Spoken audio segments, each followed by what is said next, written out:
And yourself, Anthony Crolla, Paulie Malignaggi, it's a big day, new format.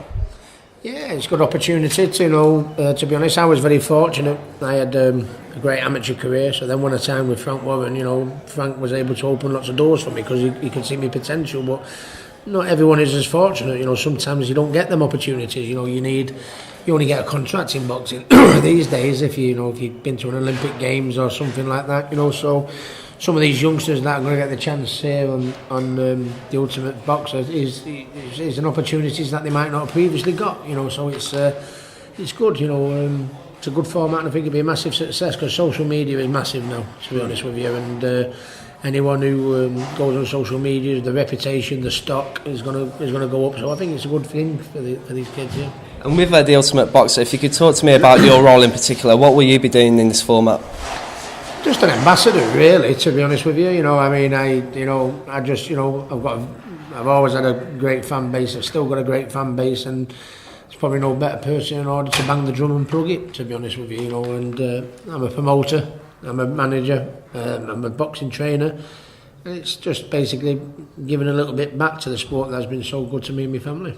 And if we can talk about Hatton boxing now, Lucas Brown is going to be fighting Dylan White. It's a great fighter. Have you been a bit frustrated with the remarks that Dylan's been saying in the press conferences? No, the press conference, I was very, very proud of Lucas. I think he came across really, really well, and I can't say the same for Dylan. But that's a bit, no judgment on Dylan. That's what press conferences are in boxing, isn't it? That's what makes the sport what it is. When people say something controversial, but I think they both of them genuinely don't like each other. But Lucas, with Anthony Joshua being the number one in the heavyweight division, Lucas is a former heavyweight champion of the world, unbeaten, big knockout thing. What an incentive the Anthony Joshua fight is. If he gets past Dylan, he stands a good stead of doing that. So I think that will be his motivation in this one. How do you see the fight planning out? Lucas isn't the most talented or the quickest, and I think he'll be the first to admit that. But he has career-ending power. Do you know what I mean? I'd see the fight. Dylan probably being in front because he's a good body puncher, decent work rate, good boxer. But I think it's not my job to turn around and I think the first time he lands, I think then that could be the turning point. It's not my job to, as a promoter, say you only need to land one. But if he does, I think that will be that. So what is your role with Lucas at the minute? Are you still training him, mentoring him? Who, Lucas? Yeah. No, just promote him, and it's been frustrating for him. I think he won the title in Chechnya. He failed a drug test, which something just didn't smell right there. But I think the second one, I think he's just been a little bit gullible, to be honest with you.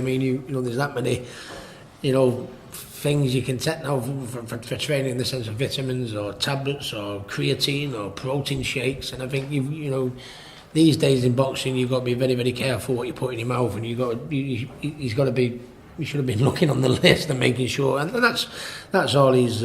That's all he's done, but it's made his career stall a little bit, but hopefully after the Dylan White fight he can kick on with it again. And looking at comebacks, Tyson Fury is going to be making his comeback later this year. Who would you put him in with to start off with? Do you think someone like Shannon Briggs is a reasonable opponent?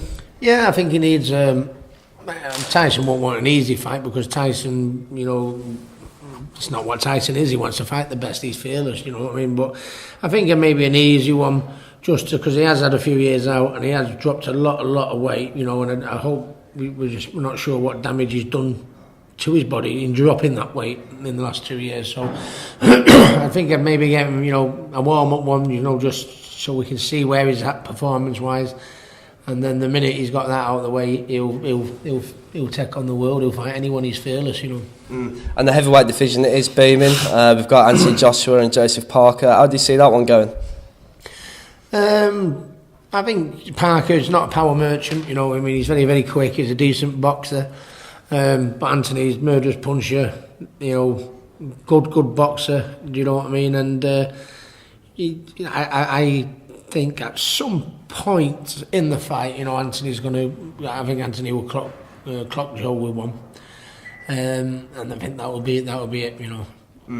And Floyd Mayweather, recently, you know, videos of him going into the octagon. Do you think he's just been an attention seeker? Yeah, I can't take that serious, to be honest with you.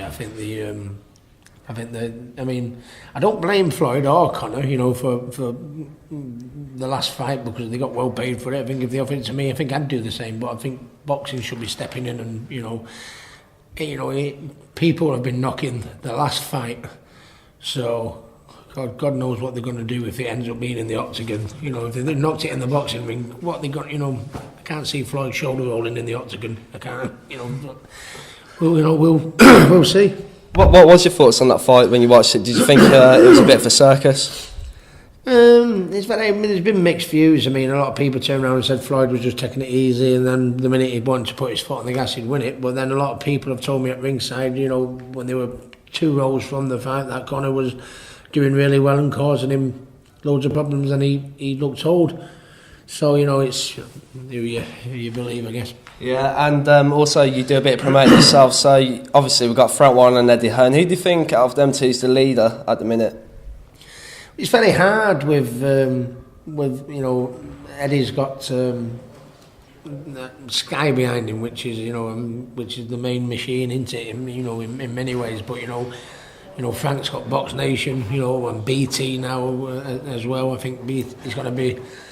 And Frank Warren, you know what I mean, he's been down and he keeps coming back, you know what I mean, and you know, it's good for boxing that, you know, that you've got BT involved, Box Nation involved, Sky involved. We're going to go on social media now and everything like that. It's good for our sport because, you know, when there was just one TV station, the competition just disappears, doesn't it? But the competition is good for our sport. And finally, your old mate Amir Khan's coming back.